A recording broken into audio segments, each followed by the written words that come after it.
Hello everyone, मैं दीक्षा। स्वागत है आपका आपके अपने यूट्यूब चैनल में। यूपीएससी का एग्जाम हो या फिर आपका किसी भी स्टेट पीसीएस का एग्जाम हो, उसके लिए करंट अफेयर की डिमांड रहती है। अभी प्रेजेंट में हमारी ये विजन आईएएस की सीरीज चलाई जा रही है, जिसमें अभी आपका दिसंबर 2024 का करंट अफेयर है। दिसंबर 2024 के करंट अफेयर के अंतर्गत हमारे 2 पार्ट कंप्लीट हो गए थे, जिसमें एक आपका पॉलिटी के साथ आपका आईआर का एक-एक पार्ट में एक ही सब्जेक्ट को कवर किया गया।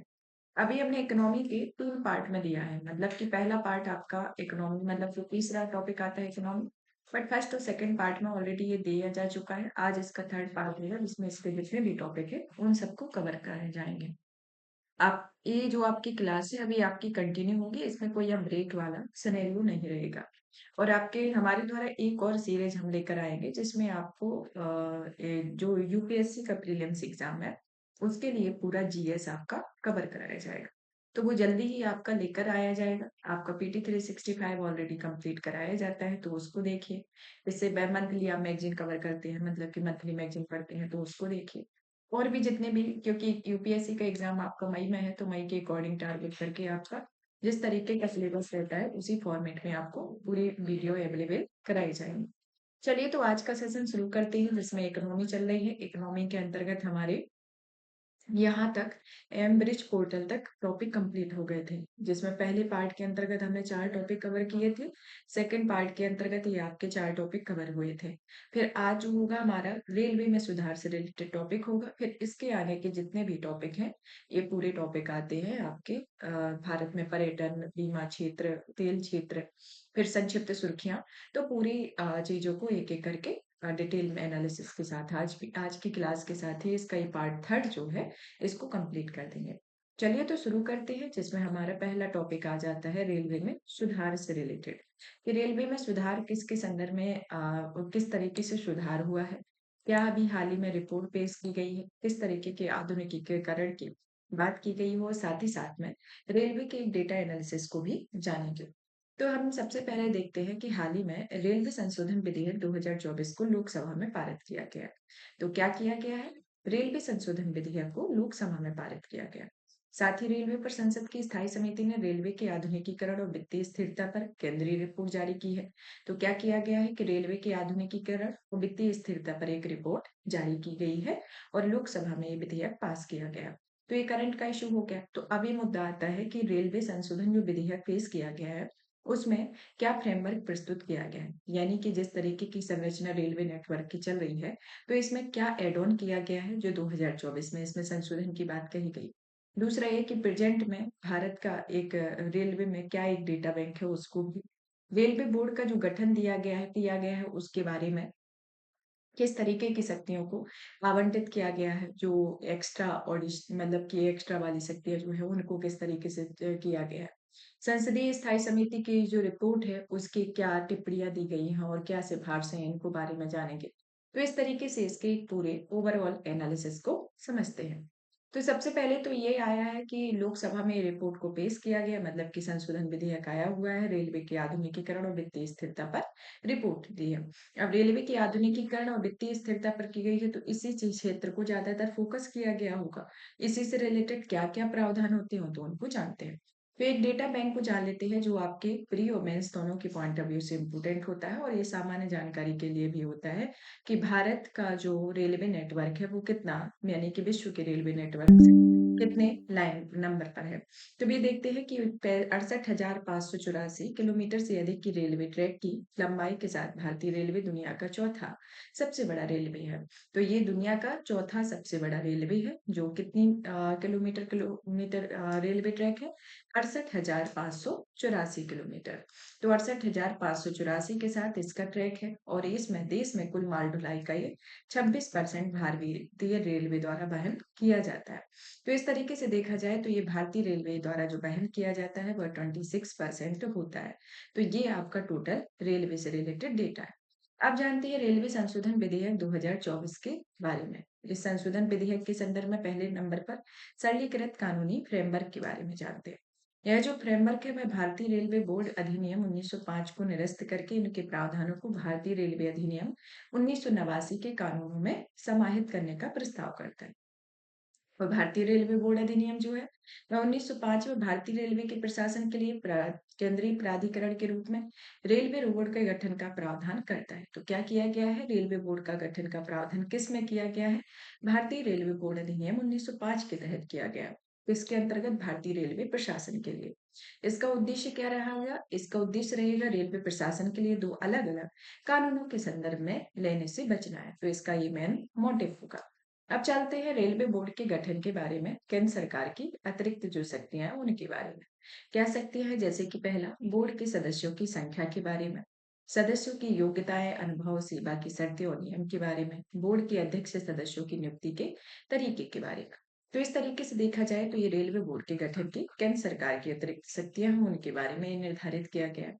और वैसे रेलवे बोर्ड के बारे में जो कानूनी फ्रेमवर्क को जो सरल बनाता है, जिसमें केंद्रीकृत व्यवस्था को बरकरार रखा गया है, परिचालन और वित्त से संबंधित कई चुनौतियों का समाधान नहीं हो पाएगा और संसदीय स्थायी समिति में दक्षता, प्रतिस्पर्धात्मक सेवा गुणवत्ता में सुधार के लिए रेलवे प्रशासन ने संरचनात्मक सुधारों की आवश्यकता को रेखांकित किया हुआ है।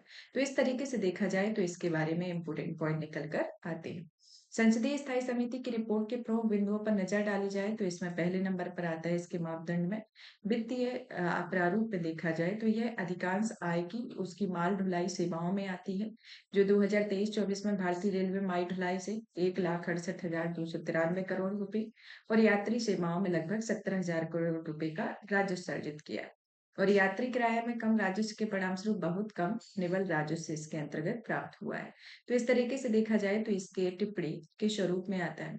सिफारिशों की बात की जाए तो यह अलग अलग रेलगाड़ियों और क्षेत्र श्रेणियों के यात्री किरायों की व्यापक समीक्षा की जानी चाहिए। सामान्य श्रेणी के जो किराए की महीने रखते हुए एसी श्रेणी के किराए की समीक्षा करके उसे होने वाली लागत के अनुरूप बनाना चाहिए। तो इस तरीके से देखा जाए तो ये वित्तीय है। फिर आते हैं हम परिचालन की ओर, तो उसमें देखते हैं कि पिछले 11 वर्षों में मालगाड़ियों की औसत गति 25 किलोमीटर प्रति घंटा स्थिर बनी हुई है। गति, माल लदान, आय बढ़ाने के लिए समर्पित माल गलियारों के निर्माण में शीघ्रता से कार्य करना चाहिए। बुनियादी ढांचा और आधुनिकीकरण पर बल दिया गया है, जिसमें निवेश जो आता है वह बजटीय सहायता में वृद्धि के कारण मुख्य रूप से पूंजीगत व्यय में वृद्धि हुई है और पूंजीगत व्यय के अतिरिक्त बजटीय संसाधनों पर निर्भरता भी कम देखी गई है। और इसके अंतर्गत बात की जाए तो इसमें रेलवे के बुनियादी ढांचे और रेलवे के स्टेशन पुनर्विकास में निजी क्षेत्र की भागीदारी को बढ़ावा देना चाहिए। साथ ही भूमि अधिग्रहण को जो तेजी लाने के लिए नीतिगत बदलावों पर विचार करना चाहिए। तो इसके अंतर्गत ये प्रावधान आते हैं। फिर जब हम आगे की ओर चलते हैं तो इसमें अनुसंधान से रिलेटेड बात की जाए तो यह रेलवे अनुसंधान निधि का कम आवंटन और कम उपयोग रहा है और इसमें नवीनतम प्रौद्योगिकियों को अपनाना, आधुनिकीकरण सुनिश्चित करने के लिए अनुसंधान एवं विकास का दायरा बढ़ाना चाहिए। सुरक्षा के पॉइंट ऑफ व्यू से देखा जाए तो यह कवच प्रणाली लगाने की गति धीमी करती है। दक्षिण मध्य रेलवे में केवल 1,465 किलोमीटर रूट, उत्तर मध्य रेलवे में 80 किलोमीटर रूट में ही कवच प्रणाली स्थापित की गई है और भारतीय रेलवे नेटवर्क में कवच प्रणाली को तेजी में लाना चाहिए। इसके अंतर्गत है ग्रीन रेलवे के अंतर्गत बात की जाए तो इसने भारतीय रेलवे में 2030 तक खुद को नेट जीरो कार्बन उत्सर्जक बनाने का लक्ष्य रखा है और इस लक्ष्य में रेलवे लाइनों का विद्युतीकरण, नवीनीकृत ऊर्जा के स्रोतों से ऊर्जा आवश्यकताओं की पूर्ति, जल संरक्षण, अपशिष्ट प्रबंधन जैसे प्रमुख कदम उठाए गए हैं। वित्तीय आवंटन में ग्रीन बजट पद्धति को शामिल करना चाहिए और जिसमें तात्पर्य ग्रीन बजट से है कि बजटीय नीति निर्माण साधनों के उपयोग से है ताकि व्यय की वजह से पर्यावरण पर पड़ने वाले प्रभाव को बेहतर ढंग से समझा जा सके और यह सुनिश्चित किया जा सके कि आम बजट जलवायु पर्यावरणीय उद्देश्यों के अनुरूप होता है। निष्कर्ष के तौर पर देखा जाए तो भारतीय रेलवे में काफी प्रगति की है, फिर भी वह अत्याधुनिक प्रौद्योगिकियों को अपनाकर बुनियादी ढांचे को आधुनिक बनाने और संधारणीय बनाने के लिए एक रणनीतिक अप्रोच अपनाना चाहिए। साथ ही रेलवे स्टेशन के विकास के लिए अमृत भारत स्टेशन योजना 2022, माल परिवहन दक्षता में सुधार के लिए राष्ट्रीय रेल योजना 2020 में सकारात्मक कदम उठाए गए हैं। तो इसके अंतर्गत देखा जाए तो ये पूरा निष्कर्ष के अंतर्गत ये आपके पॉइंट आते हैं।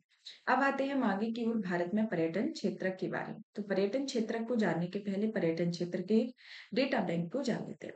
तो डेटा बैंक में सबसे पहले आता है कि भारत में पर्यटन क्षेत्र की स्थिति के बारे में कि यह 2024 में विश्व आर्थिक मंच द्वारा प्रकाशित यात्रा और पर्यटन विकास सूचकांक में भारत की 39वीं रैंक रही है। कौन सी रैंक है? 39th रैंक इसके अंतर्गत आती है।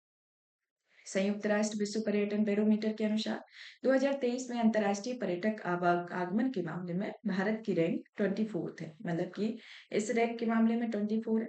और 2023 के दौरान भारत में 88.89 मिलियन अंतर्राष्ट्रीय पर्यटकों का आगमन दर्ज किया गया है और 9.52 मिलियन विदेशी पर्यटक का आगमन 2023 के दौरान हुआ है। तो इस तरीके से देखा जाए तो ये पूरा आपका डेटा बैंक इसके अंतर्गत ये पूरी रिपोर्ट आती है। अब चलते हैं हम आगे पर्यटन क्षेत्र की ओर कि हाल ही में केंद्रीय पर्यटन मंत्रालय ने देश भर के 23 राज्यों में कम प्रसिद्ध पर्यटन स्थलों के विकास के लिए 3,295.76 करोड़ की 40 परियोजनाओं को मंजूरी दी है। तो क्या किया गया है अभी कि 23 राज्यों से कम प्रसिद्ध जो 23 राज्यों में कम प्रसिद्ध पर्यटन स्थल जो है उनके विकास के लिए मतलब कि उन पर विकास हो जाएगा। तो वो भी पर्यटन से रिलेटेड और इम्पोर्टेंस रखने लगेंगे। तो जो थोड़ा कम विकसित है उनको विकसित करने के लिए 3,295.76 करोड़ की 40 परियोजनाओं को मंजूरी दी है। ये आपकी पर्यटन का पूरा डेटा बैंक है कि अगर आपसे पर्यटन से रिलेटेड कुछ डेटा से रिलेटेड कुछ भी पूछ लिया जाए तो ये आपका ओवरव्यू है और प्री के पॉइंट ऑफ व्यू से ये आपका इम्पोर्टेंट हो जाता है कि आपका डेटा अगर पूछता है पर्यटन से रिलेटेड तो यही पूछता है और इसमें एक ओवरव्यू दिया गया है। अब ये जो 40 परियोजनाओं के लिए मंजूरी दी गई है तो आपका ये पूछ सकता है जैसे प्री के पॉइंट ऑफ व्यू से कि कितने राज्यों के लिए किया गया है और कितने करोड़ रुपए का बजट आवंटित किया गया है और कितनी परियोजनाओं को मंजूरी दी गई है। तो ये आपका एक डेटा बैंक हो सकता है। अब इसके मेंस के पॉइंट ऑफ व्यू से ये आपका आता है कि अब इस पहल को जैसे कि या फिर आपका प्री में भी पूछा जा सकता है कि अगर इस तरीके का डेटा आवंटित किया गया है तो इसका क्या ऑब्जेक्ट है, मतलब कि क्या उद्देश्य है कि इसको इतना करोड़ रुपए आवंटित किए गए हैं।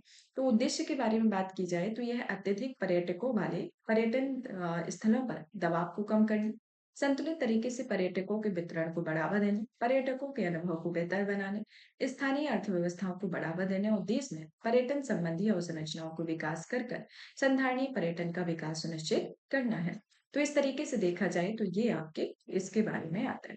अब आते हैं कि इन परियोजनाओं के लिए आइकॉनिक पर्यटन केंद्रों को वैश्विक स्तर पर बनाने के लिए पर्यटन मंत्रालय के दिशा निर्देश के अनुरूप इन परियोजनाओं को केंद्रीय वित्त मंत्रालय के व्यय विभाग की पूंजी निवेश में राज्यों और केंद्र शासित प्रदेशों को विशेष सहायता योजना के आइकॉन केंद्रों पर विकास गठित करने के तहत विकास किया जा रहा है। तो इसके अंतर्गत है और इस योजना को पहली बार केंद्रीय बजट 2020-21 में घोषणा की गई है और इस योजना के उद्देश्य में देश के आइकॉनिक पर्यटन केंद्रों में व्यापक रूप से विकसित करने और वैश्विक स्तर पर उनकी ब्रांडिंग मार्केटिंग करने के लिए राज्य सरकारों की पूंजीगत निवेश हेतु 50 वर्षों की अवधि के लिए ब्याज मुक्त दीर्घकालिक कर्ज प्रदान करना है। तो इस तरीके से आपका इनके संदर्भ में आता है। अब आते हैं भारत के पर्यटन के महत्व के बारे में। तो भारत के पर्यटन के महत्व के बारे में कुछ सांस्कृतिक महत्व भी है, कुछ आर्थिक महत्व भी है, कुछ कूटनीतिक महत्व भी है। तो सांस्कृतिक महत्व की ओर जोर डाला जाए तो सांस्कृतिक महत्व में आता है कि लुप्त होती कला और हस्तशिल्प को पुनर्जीवन, जैसे बिहार की मधुबनी पेंटिंग की बढ़ती लोकप्रियता, धरोहर संरक्षण जैसे कि एडॉप्टिंग हेरिटेज योजना, राष्ट्रीय एकता को बढ़ावा देना जैसे कि देखो अपना देश अभियान। तो ये आपकी सांस्कृतिक को इम्पोर्टेंस देना। फिर हम आर्थिक की ओर जब चलते हैं तो इसमें 2024 में भारत की जीडीपी में पर्यटन क्षेत्र का योगदान लगभग 6.8% होता है। कूटनीतिक क्षेत्र में देखा जाए तो भारत की समृद्ध संस्कृति को प्रदर्शित करने के लिए अतुल्य भारत अभियान है, जैसे कि योग, आयुर्वेद, वेलनेस गंतव्य के रूप में भारत की छवि को बढ़ा रही है। तो इस तरीके से देखा जाए तो ये आपका तीनों सेक्टरों में अलग अलग इंपोर्टेंस के तौर पर देखा गया। अब पर्यटन क्षेत्र के लिए क्या मौजूदा चुनौतियां हैं उनके बारे में जान लेते हैं, जैसे कि अवसंरचना की कमी होना। अब अवसंरचना की कमी किस तरीके से कि दूर दराज के जो पर्यटन स्थल है वहां पर पर्याप्त सड़क, रेल, हवाई संपर्क नहीं होना, पर्यटन स्थलों पर स्वच्छ शौचालय, पेयजल, साइनेज की पर्याप्त व्यवस्था नहीं होना है।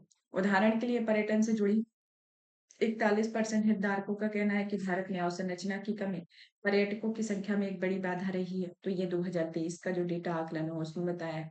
सुरक्षा संबंधी कुछ चिंताएं हैं, पर्यावरण को क्षति दी गई है, पर्यावरण की मौसमी प्रकृति जैसे कि उत्तराखंड की चार धाम तीर्थ यात्रा के बारे में, कोविड महामारी के बाद रिकवरी से जुड़े मुद्दे जैसे कि संयुक्त राष्ट्र पर्यटन बैरोमीटर के अनुसार जनवरी से सितंबर 2024 तक एशिया और प्रशांत क्षेत्र में अंतर्राष्ट्रीय पर्यटकों का आगमन 2019 के स्तर में केवल 85% तक पहुंच जाता है।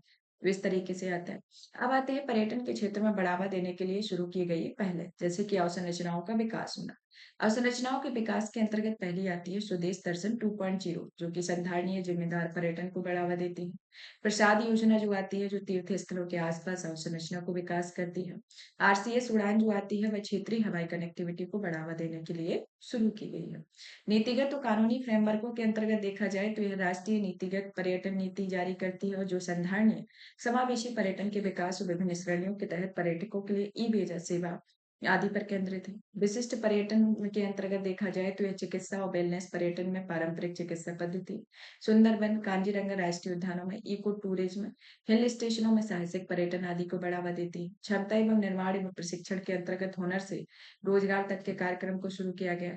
अभियान के अंतर्गत देखा जाए तो अतुल्य भारत अभियान, देखो अपना देश, भारत भ्रमण वर्ष 2023, भारत पर्व 2024, सतत पर्यटन के लिए ट्रेवल फॉर लाइफ जैसे अभियान चलाए गए हैं।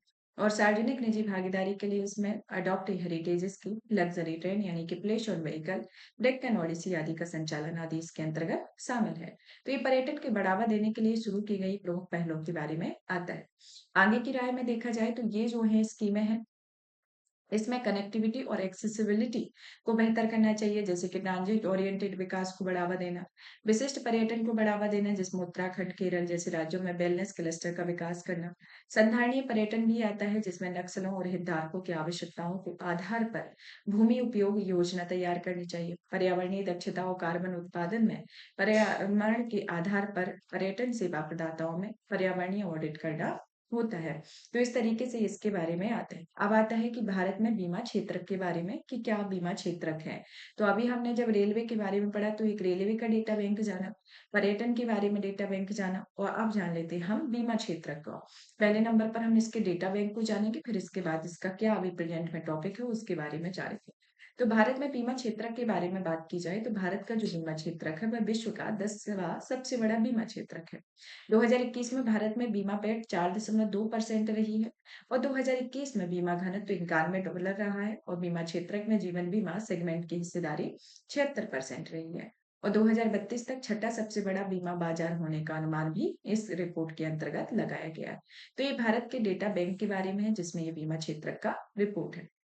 हाल ही में वित्त संबंधी स्थायी समिति ने संसद में बीमा क्षेत्र के प्रदर्शन की समीक्षा और विनिमय के विषय पर टिप्पणियों और सिफारिशों पर एक रिपोर्ट को पेश की हुई है। तो इसके अंतर्गत आता है, और रिपोर्ट की मुख्य टिप्पणियों में देखा जाए तो पहला तो आता है बीमा क्षेत्र में सरकारी नीतियां, जो 18% की दर से जीएसटी लगाने पर स्रोत पर कटौती जैसे प्रावधान बीमा प्रवेश बढ़ाने में बाधक सिद्ध हो रही है। आईआरडीएआई ने कनाडा और यूरोपीय संघ जैसे विकसित देशों में समान ही बीमा कर छूट से प्रदान करने की सिफारिश की हुई है। सार्वजनिक क्षेत्र की बीमा कंपनियों के अंतर्गत बात की जाए तो इसमें अपर्याप्त पूंजी, निजी कंपनियों के साथ समान अवसर की कमी, स्वास्थ्य बीमा में अधिक एक्सपोजर और इंसॉल्वेंसी अनुपात में कमी जैसी चुनौतियों का सामना करना पड़ता है। उदाहरण के तौर पर देखा जाए तो इसमें सार्वजनिक कंपनियों को बीमा एजेंटों को दिए जाने वाले कमीशन, पॉलिसी धारकों के दिए क्लेम और बोनस पर टीडीएस काटना अनिवार्य है, और जबकि निजी कंपनियों को इसे छूट दी गई है। तो इस तरीके से फिर आते हैं निजी क्षेत्र की भागीदारी में वृद्धि भी देखी गई है, जिसमें जो निजी कंपनियां हैं उनकी बाजार हिस्सेदारी 2020 में 48.3% थी, जो बढ़कर 2023 में 62.5% हो गई है, और इस तरीके से ये बड़ा हुआ है। स्वास्थ्य बीमा में मध्य वर्ग की उपेक्षा की गई। ये माइक्रो इंश्योरेंस में लेन देन की उच्च लागत, जागरूकता की कमी इत्यादि रही है। आपदा के लिए बीमा कवरेज को बढ़ाने की जरूरत देखी गई है।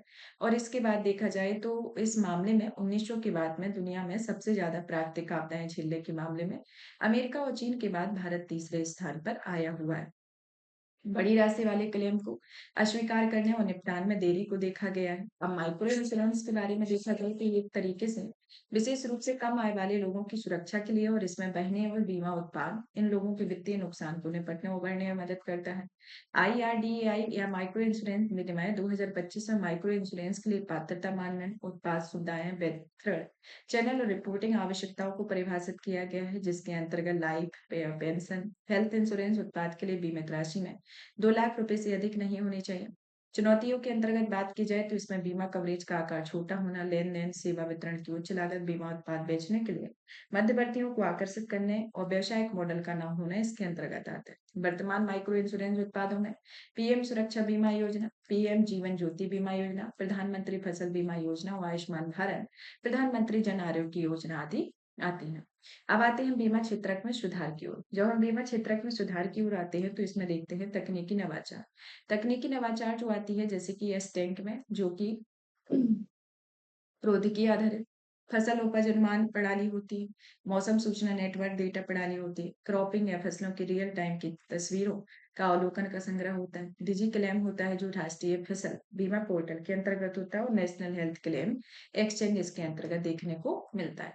फिर आते हैं निजीकरण के प्रयास के तौर पर कि यह साधारण बीमा कंपनियां व्यवसाय जो है वह राष्ट्रीयकरण संशोधन विधेयक 2021 में शिकायत समाधान प्रणाली है जो बीमा लोकपाल प्रणाली 2017 के अंतर्गत है। और प्रमुख आईपीओ के अंतर्गत इसमें 2022 में एलआईसी को का आईपीओ भारत का अब तक का सबसे बड़ा आईपीओ है। तो इस तरीके से बीमा क्षेत्र में ये इम्प्रूवमेंट देखने को मिल रही है। समिति के लिए कुछ सिफारिशें की गई हैं जैसे कि पहली माइक्रो इंश्योरेंस को बढ़ावा देने की सिफारिश की गई है। समग्र लाइसेंसिंग यानी कि जीवन बीमा और अन्य बीमा उत्पादों के लिए पेशकश के लिए संयुक्त लाइसेंसिंग की अनुमति देने की आवश्यकता है।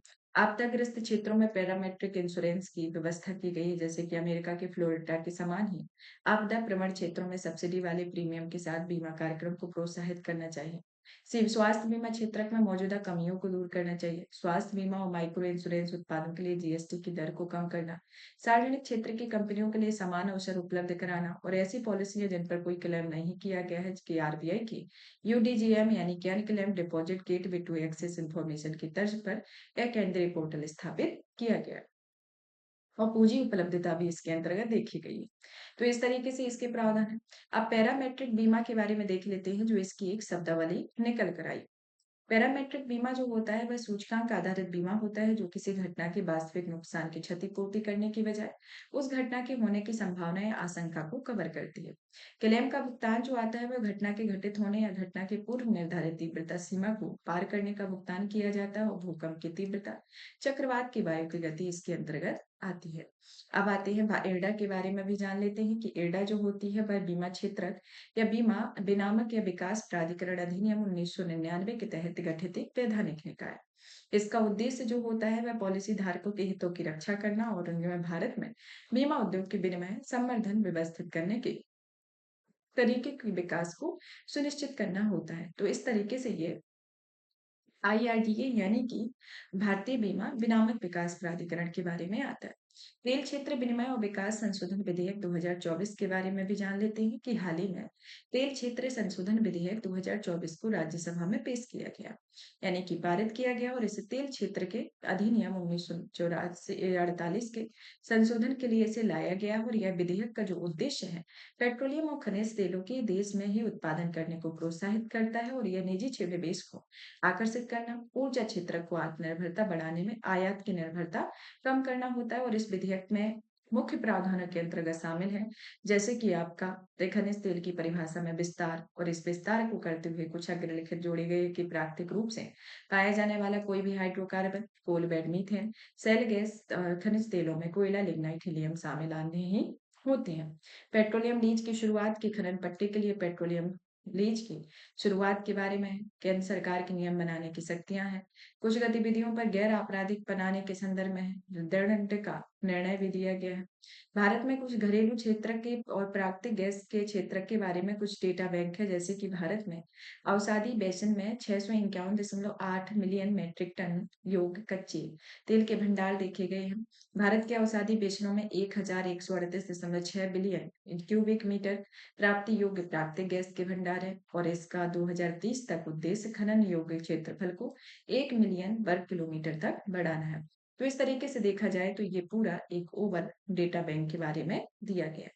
देश के भीतर तेल की खोज और अन्वेषण के उत्पादन में चुनौतियां आती है जैसे कि पुराने ऑयल फील्ड जो कि लागत को बढ़ाते हैं, उत्पादन को घटाते हैं, पर्यावरण को नुकसान होता है कि परिचालन का विस्तार करना एक जटिल कार्य बन जाता है। उच्च कराधान देखने को मिलता है जिसमें 20% एड वेलोरम उपकर लाभ प्रदाता को कम करता है। भूवैज्ञानिक डेटा की कमी देखने को मिलती है जो निवेश से संबंधित निर्णयों में बाधा आती है। ऊर्जा क्षेत्र के वैकल्पिक स्रोतों का विकास देखने को मिलता है जिसमें तेल क्षेत्र की बाजार की हिस्सेदारी कम होती है, कम घरेलू उत्पादन होता है और बाजार की जो कुल आवश्यकता है केवल 13% ही पूरा करते हैं। तो इस तरीके से इसके प्रमुख क्षेत्र होते हैं। तेल क्षेत्र के संशोधन विधेयक में तेल अन्वेषण के लिए भविष्य को किस प्रकार से आविष्कार देगा, जैसे कि देश में उत्पादन को बढ़ावा देने, आयात पर निर्भरता को कम करने, निजी निवेश को आकर्षित करने के लिए और नीति को प्रासंगिक और आधुनिक बनाने के संदर्भ में इसके प्रमुख प्रावधान आते हैं। अब चलते हैं हम संक्षिप्त सुर्खियों की ओर, जिसमें हमारी पहली सुर्खी आती है जीएसटी परिषद की 55वीं बैठक। अब जीएसटी परिषद क्या है? पहले तो जीएसटी को जानना ज़रूरी है, जीएसटी परिषद को जानना ज़रूरी है और जीएसटी की बैठक कब की जाती है, जो अभी 55 यानी कि 55वीं हुई है, तो इसकी शुरुआत कब से होती है, तो इसका एक ओवरव्यू जानते हैं। तो सबसे पहले तो जीएसटी परिषद के बारे में जान लेते हैं। तो हाल ही में इसका जो संवैधानिक ढांचा देखा जाए, किस तरीके से वर्क करता है, इसके बारे में जानते हैं। कि संविधान का अनुच्छेद जो 279 का ए है, मतलब कि 279 ए में जीएसटी परिषद के गठन और उनकी भूमिका से जुड़े प्रावधान दिए गए और ये आता है 101वें संविधान संशोधन अधिनियम 2016 के अंतर्गत इसमें इसे जोड़ा गया है। इसकी संरचना में देखा जाए तो इसमें केंद्रीय वित्त मंत्री जो होते हैं वो अध्यक्ष होते हैं, केंद्रीय राज्य मंत्री, राज्य सरकारों के वित्त या राजस्व मंत्री, राज्य सरकारों द्वारा नामित अन्य मंत्री इसके अंतर्गत इसकी संरचना के प्रारूप होते हैं और इसका निर्णय जो है वह बैठकों में उपस्थित और मतदान करने वाले सदस्यों में भारत मतों के कम से कम 75% यानी 3/4 बहुमत से निर्णय लिए जाते हैं। तो क्या होता है, ये 3/4 बहुमत से एक तो बहुमत लिए निर्णय लिए जाते हैं और 75% का इसमें एक भारत मत होता है। तो अभी हाल ही में जो इसकी 55वीं बैठक हुई है वो कहाँ पर संपन्न की गई है, वह राजस्थान के जैसलमेर में इसकी बैठक की गई है। जब ये बैठक हुई है तो इसमें किस चीज का निर्णय लिया गया है, इसके निर्णयों पर फोकस किया जाए तो इसमें बैठक में कर की दरों में बदलाव करने, व्यापार करने आसान बनाने, जीएसटी के तहत नियमों के अनुपालन को सरल बनाने के उद्देश्य से कुछ महत्वपूर्ण निर्णय इसमें लिए गए।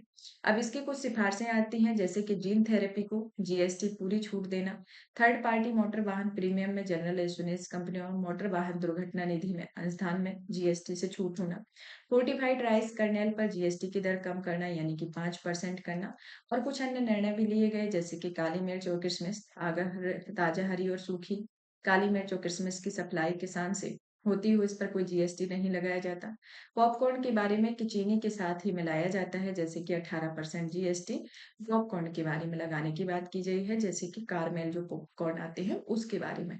तो ये आपके जो जीएसटी परिषद की बैठक हुई है उसके अंतर्गत इस कुछ निर्णय लिए गए हैं। बातें अखिल भारतीय आवास मूल्य सूचकांक के बारे में। यह जो सूचकांक है किसके द्वारा जारी किया जाता है, आरबीआई के द्वारा यानी कि भारतीय रिजर्व बैंक के द्वारा जारी किया जाता है और इस सूचकांक के वित्त वर्ष 2024-25 में दूसरी तिमाही में आधार साल में 4.3% की वृद्धि हुई है और पिछली तिमाही में 3.3% की वृद्धि इसमें देखी गई है और इसमें सर्वाधिक रही है वह बेंगलुरु में 8.8% की वृद्धि रही है और कानपुर में -2.0 की गिरावट इसमें देखी गई है। तो इस तरीके से ये सूचकांक है। सूचकांक का जो आधार वर्ष है वह 2010 से 11 है और जो इसमें 100 एक रेशियो बताता है। इसमें कवर किए गए ये जिले और इसमें डेटा स्रोत ये आते हैं। अब आते हैं उपभोक्ता विश्वास सर्वेक्षण के बारे में कि ये जो है आरबीआई के नवीनतम सर्वेक्षण के अनुसार भारत की अर्थव्यवस्था, रोजगार और व्यय में उपभोक्ता के विश्वास को कमजोर हुआ है और उसी को देखते हुए ये जो सर्वेक्षण जारी किया गया है उसमें ये चीजें उजागर हुई।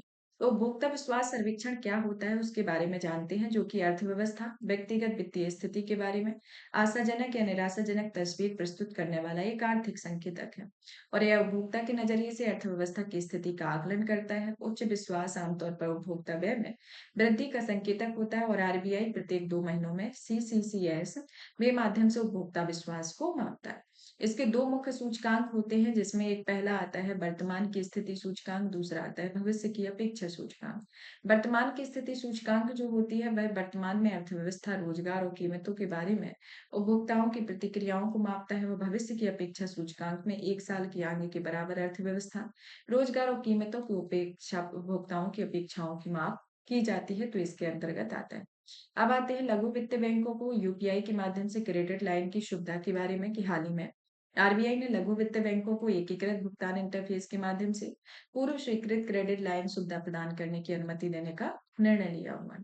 और यह जो क्रेडिट लाइन के बारे में बात की जाए तो ये एक तरीके से कोई एसपीबी के किसी ग्राहक के लिए पूर्व स्वीकृत क्रेडिट लाइन के जरिए यूपीआई सिस्टम के माध्यम से उसे क्रेडिट लाइन प्रदान करता है और क्रेडिट लाइन का उपयोग करके यूपीआई से पेमेंट कर सकते हैं और इससे ग्राहकों की पूर्व सहमति अनिवार्य होती है। और 2023 में आरबीआई ने अनुसूचित वाणिज्यिक बैंकों द्वारा ग्राहकों को यूपीआई के माध्यम से पूर्व स्वीकृत क्रेडिट लाइन की सुविधा प्रदान करने की अनुमति दी है और इसका उद्देश्य वित्तीय समावेशन को बढ़ावा देना, नए ऋण लेने वाले ग्राहकों के लिए औपचारिक ऋण सुगम बनाना है। तो अब क्या होता है लघु वित्त बैंक, उसके बारे में भी जान लेते हैं। तो लघु वित्त बैंकों की घोषणा की जाती है बजट 2024-25 में। इसका उद्देश्य क्या है? इसका उद्देश्य वित्तीय समावेशन को बढ़ावा देना है और एक खास तौर पर लोगों की बचत की सुविधाएं प्रदान करते हैं। और इसका पंजीकरण जो है कंपनी अधिनियम 2013 के तहत पब्लिक लिमिटेड कंपनी के द्वारा किया जाता है। तो इस तरीके से ये चीजें आती हैं। अब आते हैं यूनिफाइड पेमेंट इंटरफेस लाइट के बारे में कि यूपीआई लाइट क्या है। यूपीआई लाइट जो है वह आरबीआई ने इसके उपयोग को प्रोत्साहित करते हुए यूपीआई लाइट की सीमा को 500 रुपए से बढ़ाकर 1000 रुपए कर दिया है। तो इसकी सीमा कितनी कर दी है? 500 से 1000 रुपए। और यह जो लाइट की है कुल सीमा 2000 से बढ़ाकर 5000 कर दी गई है ऑफलाइन लेन देन में। और ये ऑनलाइन लेन देन में जो सीमा है वह 500 से 1000 है। यूपीआई लाइट जो होता है वह एक तरीके का ऐसा भुगतान होता है जो एनपीसीआई कॉमन लाइब्रेरी एप्लीकेशन का लाभ उठाता है और इसमें कम मूल्य की लेन देन को प्रोसेस किया जाता है और पर्याप्त जोखिम को न्यूनीकरण भी किया जाता है। अब आते हैं हम 8 कोर उद्योग सूचकांक के बारे में कि ये सूचकांक जो है अक्टूबर 2023 की तुलना में अक्टूबर 2024 में 3.1% की वृद्धि इसमें दर्ज की गई है। और 8 कोर सूचकांकों के बारे में बात करें तो ये सूचकांक जो है वह अलग अलग और सामूहिक प्रदर्शन को मापते हैं और ये क्षेत्रक जो आते हैं कोयला, कच्चा तेल, प्राकृतिक गैस, रिफाइनरी उत्पाद, उर्वरक, इस्पात, सीमेंट और विद्युत होते हैं। इसमें औद्योगिक उत्पादन सूचकांक में शामिल मदों में 40.27% का भारत का इसमें प्रतिनिधित्व रहता है। और यह उद्योग संवर्धन आंतरिक व्यापार विभाग का आर्थिक सलाहकार का कार्यालय प्रति माह कोर उद्योग के सूचकांक को संकलित करता है या जारी करता है। तो इस तरीके से देखा जाए तो इसके प्रमुख उद्योग आते हैं। अब आते हैं विश्व बैंक में वार्षिक अंतर्राष्ट्रीय ऋण रिपोर्ट 2024 को जारी किया हुआ है। इस रिपोर्ट के बारे में क्या रिपोर्ट जो है वह उन निम्न और मध्य आय वाले देशों में आंकड़ों तथा विश्लेषण शामिल है जो विश्व बैंक के डेब्ट रिपोर्टिंग सिस्टम की रिपोर्ट करते हैं। और यह एक तरीके से 2023 में 2.4 से बढ़कर 8.8 ट्रिलियन डॉलर तक पहुंच गया और इसमें ऋण ग्रस्तता को बढ़ावा देने के जिम्मेदार कारकों में उच्च ब्याज दरें होना और जैसे कि सख्त मौद्रिक नीतियों में ब्याज दरों में 20% उच्चतम स्तर पर पहुंच गई है। और बांग्लादेश और भारत में ये 2023 में ब्याज भुगतान में 90% का स्तर अधिक बढ़ गया है। अन्य कारकों में देखा जाए तो इसमें मुद्रास्फीति, मुद्रा के मूल्य में गिरावट, सशक्त बलों संघर्षों, व्यापार में व्यवधान के कारण वैश्विक आर्थिक अनिश्चितता इसमें शामिल है। और बढ़ते ऋण के प्रभाव के अंतर्गत इसमें स्वास्थ्य, शिक्षा, पर्यावरण जैसे महत्वपूर्ण क्षेत्रों को में बजट पर नकारात्मक प्रभाव पड़ा हुआ है। तो इसके अंतर्गत आते हैं। आगे की राय में देखा जाए तो इसमें यूएन ट्रेड एंड डेवलपमेंट ने संधारणीय और समावेशी ऋण समाधान के लिए निम्नलिखित उपाय हैं जैसे कि वैश्विक वित्तीय सुधार, शोषणकारी ऋण से बचाव, संकट के दौरान लचीलापन, बेहतर पुनर्गठन प्रणाली इसके अंतर्गत आती है। अब आते हैं हम आगे की ओर। टैक्स जस्टिस नेटवर्क द्वारा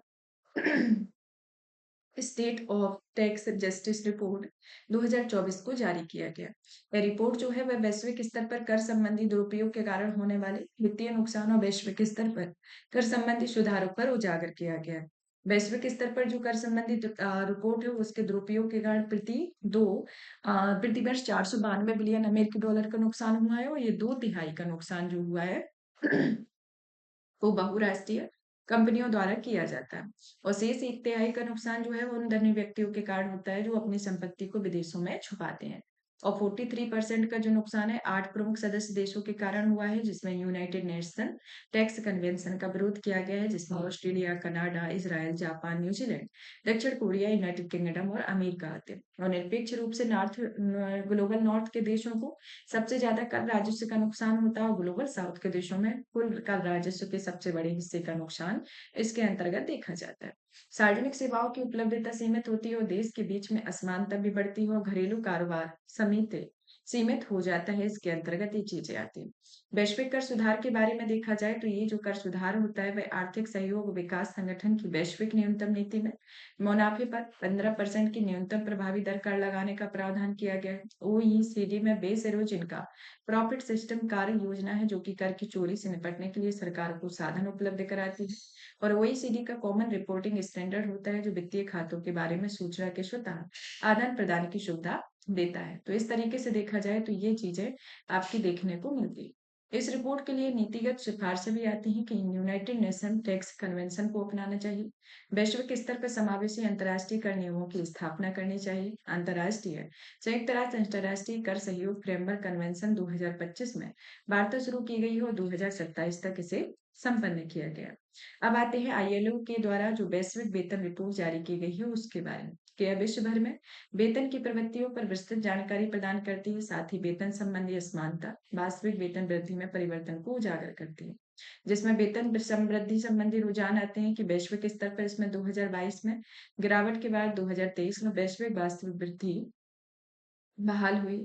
क्षेत्रीय स्तर पर इसमें एशिया तथा प्रशांत, मध्य या पश्चिमी एशिया, पूर्वी यूरोप में औसत वेतन तेजी से बढ़ा है और लगभग 9.5% जो कामगार हैं, वह कम वेतन पाने वाले कामगार होते हैं। तो इस तरीके से ये चीजें हैं। पाल्पा अनुपात असमानता पाने का मापने का एक तरीका है। ये जो अनुपात होता है वो मौजूदा 10% आबादी के लिए घंटा कुल वेतन में निचले पायदान का मौजूदा 4% आबादी को प्रति घंटा कुल वेतन से विभाजित किया गया है। तो ये पाल्मा जो अनुपात है उसके बारे में बताया गया है। अब आते हैं हम आगे की ओर, तो देखते हैं विंडफॉल टैक्स के बारे में कि विंडफॉल टैक्स क्या है। आपसे डायरेक्ट भी पूछ लिया जाता है कि विंडफॉल टैक्स क्या है और इसे हाल ही में खत्म किया गया है। तो ये टैक्स किस चीज पर लगाया जाता है, सरकार को इससे क्या लाभ होता है और किन किन उद्योगों पर लगता है, तो इसके बारे में जानते हैं। तो केंद्र सरकार ने कच्चे तेल, एविएशन टर्बाइनल फ्यूल, पेट्रोल एवं डीजल के निर्यात पर लगने वाले विंडफॉल टैक्स को समाप्त किया है। तो ये विंडफॉल टैक्स किससे लगता है, किस किस पर लगता है विंडफॉल टैक्स? ये लगता है आपका कच्चे तेल पर, एवियन टर्बाइन फ्यूल पर, पेट्रोल और डीजल के निर्यात पर। इस टैक्स को प्रेजेंट में खत्म कर दिया गया। अब ये टैक्स जो है क्या है, कौन उद्योगों पर लगाती है? ये सरकार लगाती है, जो अनुकूल आर्थिक स्थितियों के कारण औसत से काफी अधिक लाभ कमाते हैं। और भारत में विश्व के कच्चे तेल की कीमतों में तेज वृद्धि के बाद जुलाई 2022 में घरेलू और कच्चे तेल के उत्पादन में विंडफॉल टैक्स लगाया जाता है। और सरकार उन अतिरिक्त लाभ पर लगाए गए कर से अर्जित राजस्व का उपयोग सरकारी परियोजनाओं को फंड देने, घाटे को कम करने और धन की पुनर्वितरण करने के लिए ये चीजें की जाती हैं। तो ये विंडफॉल टैक्स के बारे में आता है। आत्मनिर्भर स्वच्छ पौध कार्यक्रम के बारे में, जो कि भारत और एडीबी ने $98 मिलियन के ऋण समझौते पर हस्ताक्षर किए हैं। यह जो ऋण समझौता है वह सीपीपी को प्रभावी ढंग से लागू करने हेतु एक विनामिकी फ्रेमवर्क और संस्थागत प्रणालियां विकसित की जाती है। और स्वच्छ पौध कार्यक्रम के बारे में बात की जाए तो इसकी शुरुआत एकीकृत बागवानी विकास मिशन के तहत की गई है, जो एक केंद्र प्रायोजित योजना है जो फलों, सब्जियों, जड़, कंद फसलों आदि को शामिल करती है। और इसका उद्देश्य फसल की पैदावार में वृद्धि करने के उद्देश्य से किसानों को वायरस मुक्त और उच्च गुणवत्ता वाली रोपण सामग्री तक पहुंचना होता है। और इसके प्रमुख घटकों में आता है 9 विश्व स्तरीय अत्याधुनिक स्वच्छ बोध केंद्र स्थापित किए गए हैं, जिसमें एक उन्नत नैदानिक चिकित्सा विज्ञान और टिश्यू कल्चर प्रयोगशालाओं को सुसज्जित करते हैं। कार्यान्वयन एजेंसियों के बारे में बात की जाए तो इसका कार्यान्वयन राष्ट्रीय बागवानी बोर्ड और भारतीय कृषि अनुसंधान परिषद के माध्यम से कृषि एवं किसान कल्याण मंत्रालय द्वारा लागू किया गया और एडीबी की 50% सहायता 2024 से 2030 तक ही लागू की जाएगी। तो इसके अंतर्गत आती है। बागवानी क्षेत्र के लिए कुछ पहले हैं, जैसे कि भू संरक्षण सूचना विज्ञान का उपयोग करके बागवानी मूल्यांकन और प्रबंधन समन्वय कार्यक्रम यानी कि चमन कार्यक्रम को शुरू करना। इसका उद्देश्य बागवानी फसलों के अधीन क्षेत्रों और उत्पादन के आकलन हेतु वैज्ञानिक पद्धति को विकसित करना और मजबूत करना है। किसान रेल सर्विसिंग के बारे में, पूंजी निजी सब्सिडी के बारे में आता है। भारत का बागवानी क्षेत्र पर एक नजर डाली जाए तो ये जो होता है वह देश की कृषि में जीडीपी में लगभग 33% इसका योगदान है और 18% कृषि भूमि को कवर करता है। बागवानी क्षेत्र में कृषि निर्यात में सालाना 4 लाख करोड़ रुपए से अधिक का योगदान होता है। और एफएओ के अनुसार भारत विश्व में सब्जियों फलों का दूसरा सबसे बड़ा उत्पाद है। केला, लाइम, लेमन, पपीता, भिंडी जैसी कई फसलों में उत्पादन में भारत विश्व के पहले स्थान पर रहता है। तो इस के बारे में आता है। आरबीआई में बिना किसी गिरावट या जमानत की कृषि ऋण की सीमा बढ़ाई हुई है। उसके बारे में जान लेते हैं कि इन्होंने आरबीआई के द्वारा यह कदम जो है वह किसानों को बेहतर वित्तीय पहुंच के लिए इस कदम को उठाया है।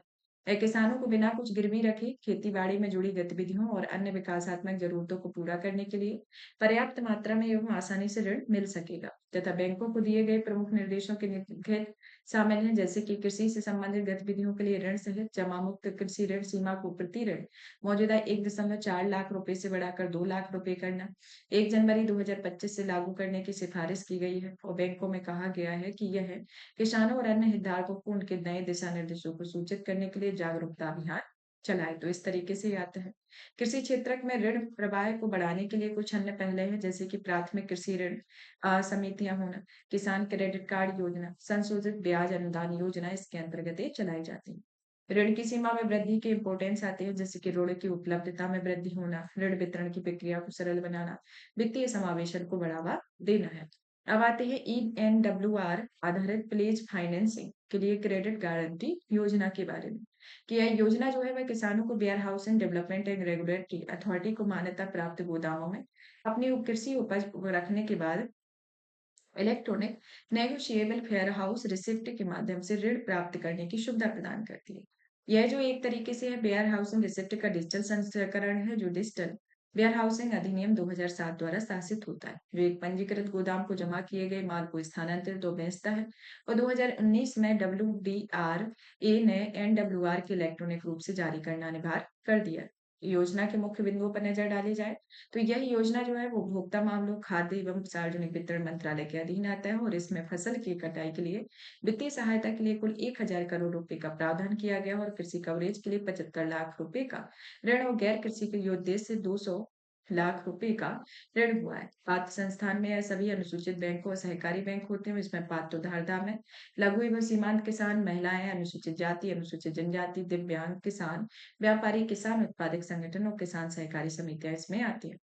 वेयर हाउसिंग किसान और विनियामक प्राधिकरण के अंतर्गत बात करें कि जो एक वैधानिक निकाय है और इसकी स्थापना 2007 के अधिनियम के अनुसार होती है। और इसका उद्देश्य जो है वह NWR को स्थापना मतलब कि इसकी शुरुआत करना है, साथ ही किसानों की उपज के वैज्ञानिक रूप से प्रबंधित और पास के गोदामों को सुरक्षित तरीके से भंडारित करने की सुविधा प्रदान करता है, जिसका मुख्यालय नई दिल्ली में है। तो इसके बारे में आता है। इस योजना की कुछ इंपोर्टेंस है कि जैसे कि किसानों द्वारा किसी संकट के दौरान दबाव में आकर बिक्री करने की घटनाओं को कम करना। और यह योजना क्रेडिट और वेयर हाउसिंग जोखिम दोनों में उत्पन्न होने वाले डिफॉल्ट का समाधान करती है। किसान पहचान पत्र के बारे में, किसान पहचान पत्र जो है वह केंद्र सरकार ने राज्यों को किसानों की समावेशी, दक्ष और त्वरित पंजीकरण की सुविधा के लिए कैप मोड अप्रोच अपनाने की सलाह देता है। यह जो किसान पहचान पत्र है उसमें आधार नंबर से जुड़ा हुआ डिजिटल पहचान पत्र है, जो संबंधित राज्य के भूमि रिकॉर्ड से जुड़ा हुआ है, जिसमें किसानों की जनसांख्यिकी, बोई गई फसल, स्वामित्व विवरण जैसी जानकारी भी उपलब्ध होती है। यह पहचान पत्र जो है वह किसान रजिस्ट्री का आधार बनेगा। और यह रजिस्ट्री 3 रजिस्ट्रियों में से ये होती है किसान रजिस्ट्री, और यह डिजिटल कृषि मिशन का एक घटक होती है, जिसमें कृषि निर्णय सहायता प्रदान करते हैं। एग्रीस्टेक के 3 डेटाबेस होते हैं, जैसे कि किसान रजिस्ट्री, भू संदर्भित ग्राम मानचित्र, फसल बुआई रजिस्ट्री। इसके अंतर्गत ये किसान पहचान पत्र के बारे में आते हैं। अब आती है किसान कवच के बारे में, जो कि जैव प्रौद्योगिकी विभाग से संबंधित वैज्ञानिकों का ये विभाग है, जो कि एक स्वदेशी कीटनाशक सूट विकसित किया गया। यह जो सूट है वह ब्रिक्स इन स्टेम बेंगलुरु में विकसित किया गया और किसानों के कीटनाशकों के हानिकारक प्रभावों से बचने में मदद करता है। और यह अनुसंधान एवं नवाचार परिषद, स्टेम सेल विज्ञान और पुनर्जीवयोजी चिकित्सा संस्थान आते हैं, जिस किट में trouser, full over, oxygen fabric से बना एक फेस कवर शामिल होता है। और यह सामान्य कीटनाशक को रासायनिक रूप से विखंडित करता है। तो ये किसान कवच के बारे में। अब आते हैं फैशन और निर्माण के क्षेत्र में आपूर्ति श्रृंखलाओं को नई दिशा देने की पहल की गई है। तो इसके अंतर्गत 7 अन्य देशों के साथ मिलकर ये कार्य करने की एक नई पहल शुरू की गई है।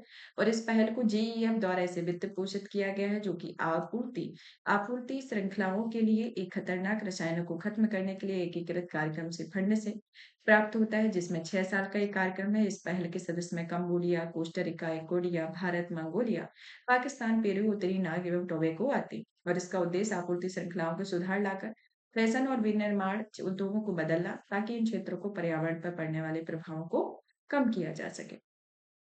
अब आते हैं आगे की ओर। इस्माइल कार्यक्रम के बारे में कि भारत और एशियाई बैंक ने हाल ही में इस्माइल कार्यक्रम के दूसरे उप कार्यक्रम में 350 मिलियन डॉलर का नीति आधारित ऋण पर हस्ताक्षर किए।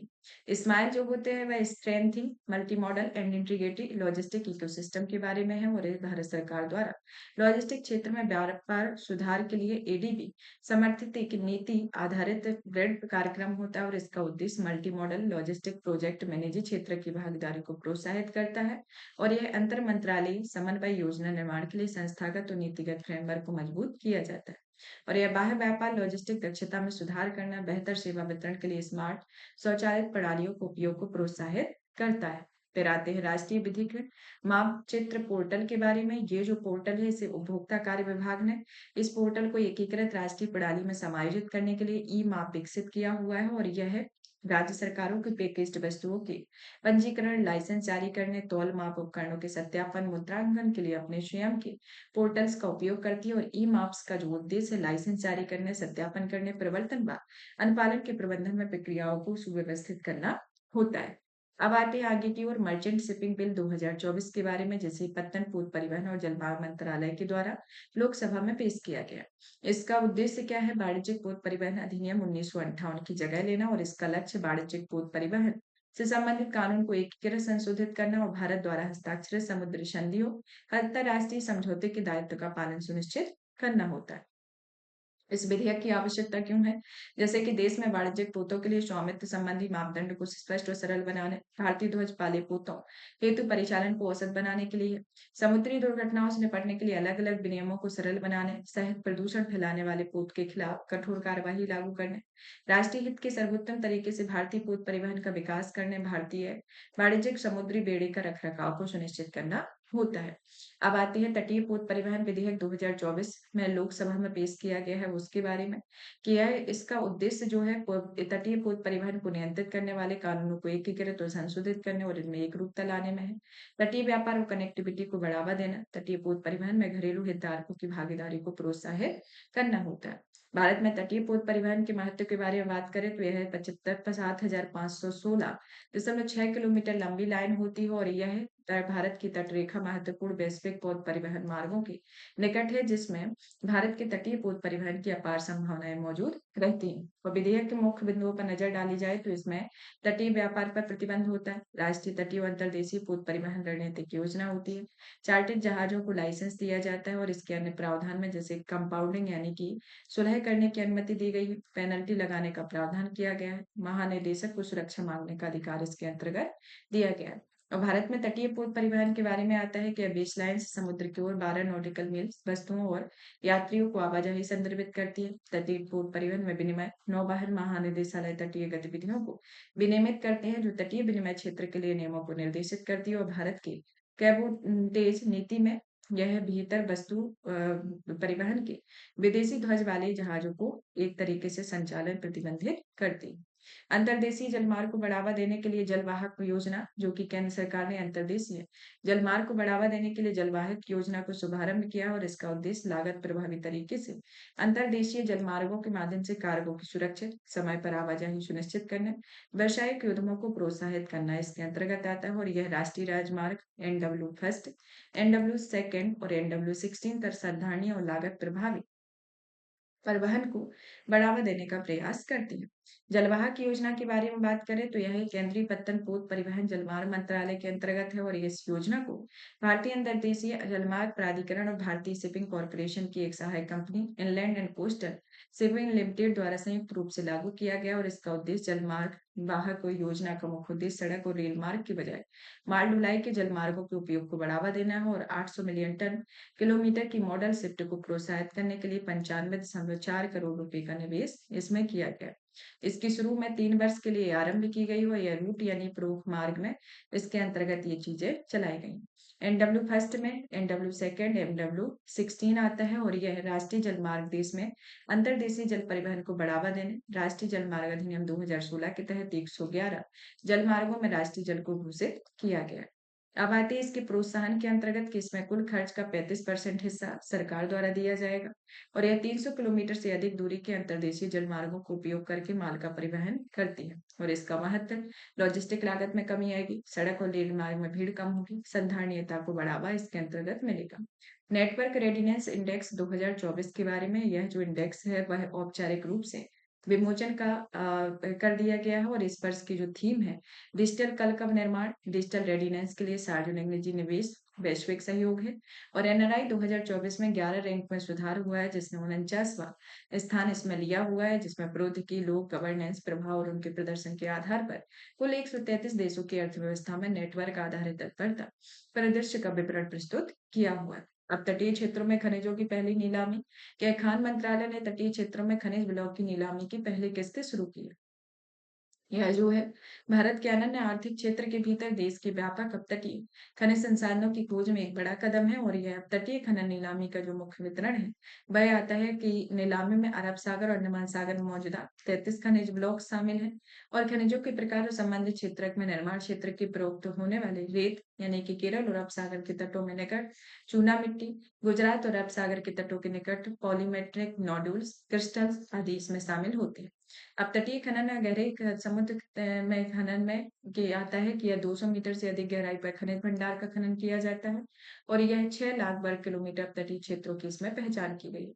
भारत के लिए कुछ अपतटीय खनन की इम्पोर्टेंस को देखा जाए तो ये खनिज भंडार में सोना, हीरा, तांबा, निकेल, कोबाल्ट, मैग्नीज दुर्लभ भूतत्व शामिल है जो किसी देश के विकास के लिए आवश्यक है और अपतटीय खनन में खनिजों की उपलब्धता बढ़ेगी, जिसके परिणाम स्वरूप कई महत्वपूर्ण खनिजों में देश के आत्मनिर्भर बनाना और भारत की नीली अर्थव्यवस्था को बढ़ावा देने और आयात पर निर्भरता कम करना होता है। और ये अवसंरचना के विकास, उच्च तकनीकी विनिर्माण और ग्रीन एनर्जी ट्रांजेक्शन के लिए महत्वपूर्ण होते हैं। अब तटीय ऑफशोर खनन के लिए उठाए गए कदम में आता है कि national geological data repository portal, जो एक तरीके से जीआईसी के माध्यम से भू वैज्ञानिक अन्वेषण डेटा प्रदान करता है। डीप ओशन मिशन के अंतर्गत पॉलीमेट्रिक मॉड्यूल का पता लगाने उनका दोहन करता है।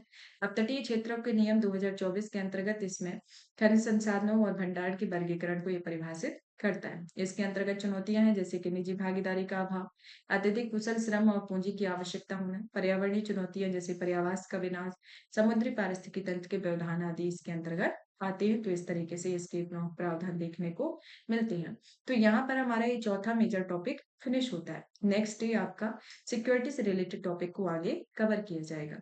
तब तक आप इस सेशन को ज्यादा से ज्यादा शेयर कीजिए, वीडियो को लाइक कीजिए, चैनल को सब्सक्राइब करें। धन्यवाद। और इसकी पीडीएफ आपको हमारे Telegram channel UPSC PSC with Diksha पर अवेलेबल हो जाएगी, तो वहां से आप पीडीएफ को डाउनलोड कर सकते हैं और जितने भी कोर्सेस हमारे द्वारा कराए जाते हैं तो वो भी आपको वहां पर अवेलेबल हो जाएंगे। धन्यवाद।